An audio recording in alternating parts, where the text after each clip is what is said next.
Hello everyone, welcome back. Today's video we're going to cover the floor pans and the body mounts, and this one is probably one of my favorite videos because it really shows a huge improvement over what was originally here. Not that the other videos didn't show some activity and accomplishments, but this one is really visually pretty cool. As you know, originally I was planning on doing the floor pan patches, but when we opened up the driver's side floor, we noticed that the cab mount was pretty rusty and needed to be replaced. So that's when Dan and I decided to get the floor pans and the body mounts and just replace everything in one shot. So I ordered everything from Carolina Classics, mainly due to Matt from River City's recommendation. That's where he went for his, and he was pretty happy with them. When I got mine in, I did get out a micrometer and measured them. The body mounts were 70 thousandths. I'm not sure what that converts to in gauge, and the floor pans were 50 thousandths, about 51 thousandths of an inch. And both seemed to be right on par to what the factory ones were. Overall, I was very happy with the quality of them, and I would definitely highly recommend them. So what do you say we get started? Hope you enjoy the videos. Hey guys, welcome back. So we opened up the floor a little bit on the truck where the rust hole was at to see how bad it was. We were going to do a patch panel in there. And once we opened it up, we saw that the body mount was very rusted. It had a couple of big holes in there. So I went ahead and ordered some floor pans and the body mounts and the body mount kit from Carolina Classics. I ordered from there because Matt from River City used that set, and he spoke pretty highly of it, so I figured I'd give that a try. So let's take a quick look at them. So there's the body mount, and it's a pretty heavy gauge metal. It's definitely as heavy as the original, along with the floor pan. I took a micrometer on there and compared it to the original floor, and they're the same thickness, so I'm pretty happy with that. It lays right down on there nicely, and I think they look pretty good, so I think we'll get started with that next, and let's go make some holes in this floor. Cutting out the floors now. Found the cab mounts were pretty rusty, so I'm going to do the floors and the cab mounts.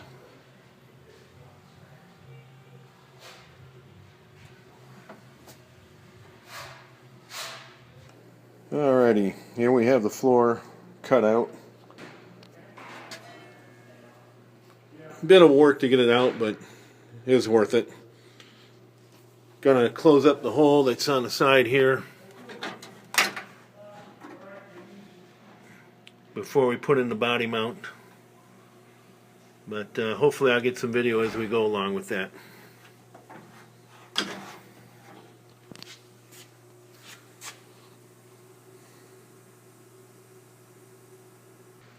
Here we got the cab mount clamped in.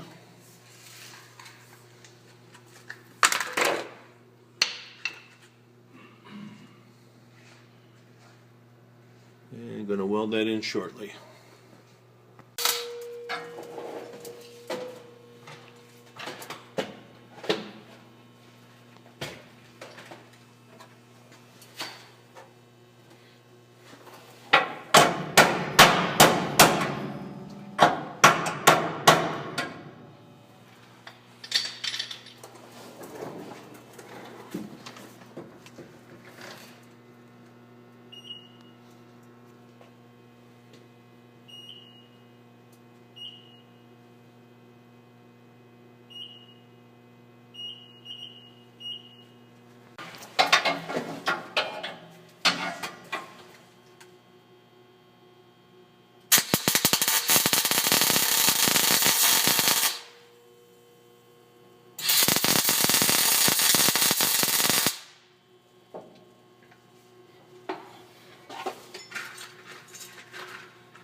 just here.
Cab mounts welded in.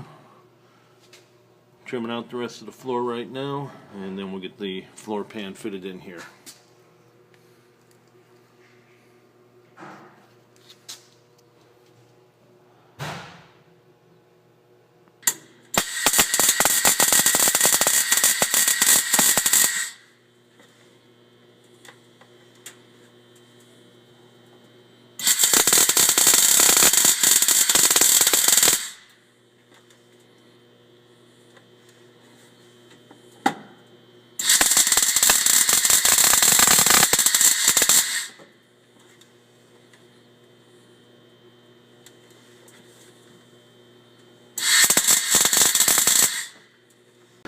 What appears to be this battery cutout on the passenger side is keeping the pan from laying flat, so we're going to notch the cab mount so that that will lay flat for us.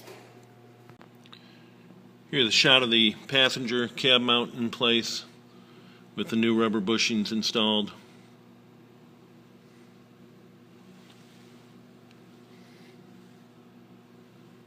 And I'll come over to the driver's side, give you a shot of that.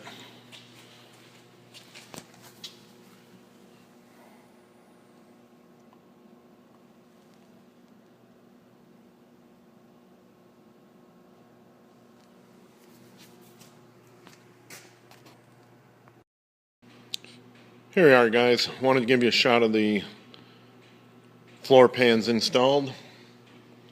We're on the driver's side here, and they went in pretty good. Pretty happy with the fit and everything. Still working a little bit on the patch panel to cover up the old hole for the original column pass through, and have a couple small patches to fill in yet here on the toe kick and that where the floor pans didn't reach.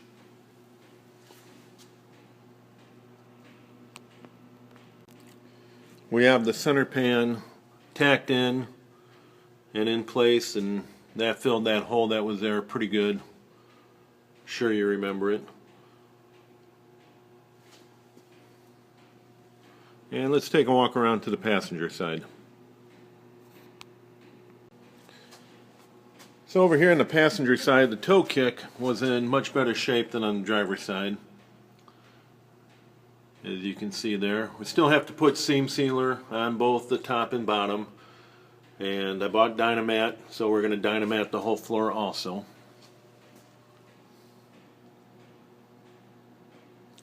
And when we were putting in the mounts in that cab, seems like the cab shifted a little bit. We had to use a porta power to do a little tweaking on the cab to get the doors to close properly. The passenger side was really bad.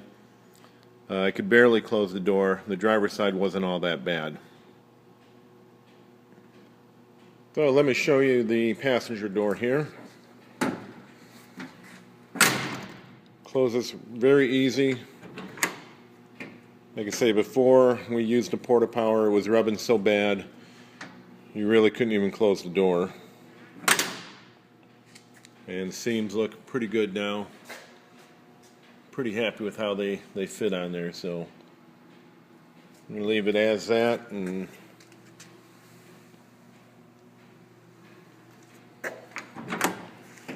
like I say, just an easy push. The doors are shut. Let's take a walk around to the driver's side. Alright, here's the driver's side door now.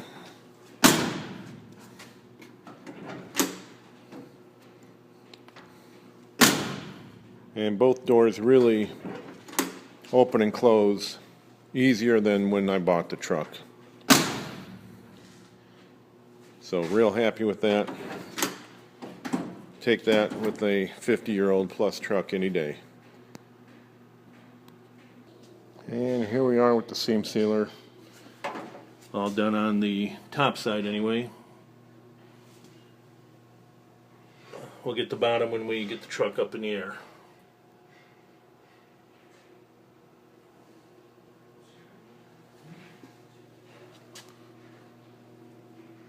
And let me show you the steering column. We actually got that welded in today. And or the steering column support going through the firewall. And seam sealed that also.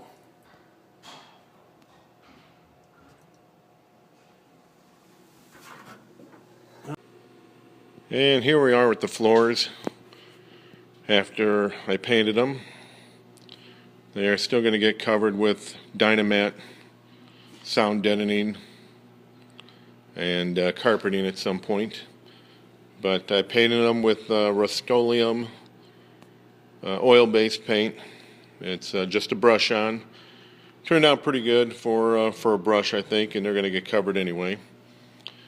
And give you a quick shot of that steering column collar that I was telling you about in the previous video. We've got that mounted in here now. Pans look pretty good. Floor is real solid now. Very nice. Very happy with it.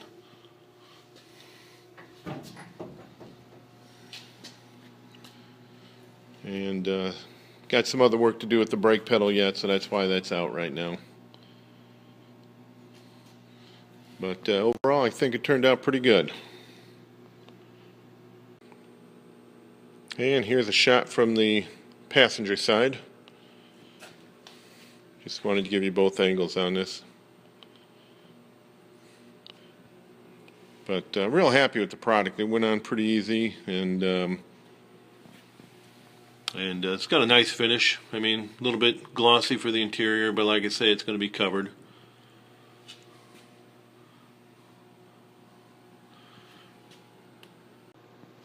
So here's just a shot of the Dynamat installed. Turned out pretty nice. Shame to cover up that floor, it looks so good, but that's what you got to do. Got my shifter installed there. And that goes through the floor. It's going to have an automatic. And still got to put a little Dynamat up there towards the high side, but a little bit of work to do up there before we Dynamat that. But other than that, it's coming along.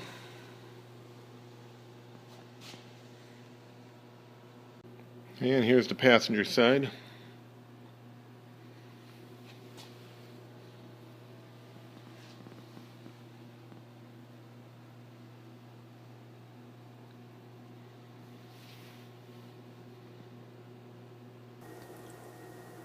Well, that was a lot of work and a lot of fun and just a great improvement. It's a shame we had to cover up the floors with the Duramat and carpeting at some point, but at least I know I won't be driving a Fred Flintstone car.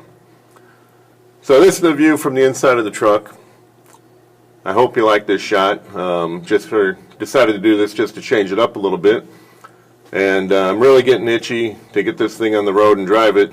So this is kind of how I spend my evenings. I just come over here and sit for a few hours. Nah, not really, but I can't wait to get this thing on the road. And hope you enjoyed the video. Thanks for stopping by, and I'll see you on the next one.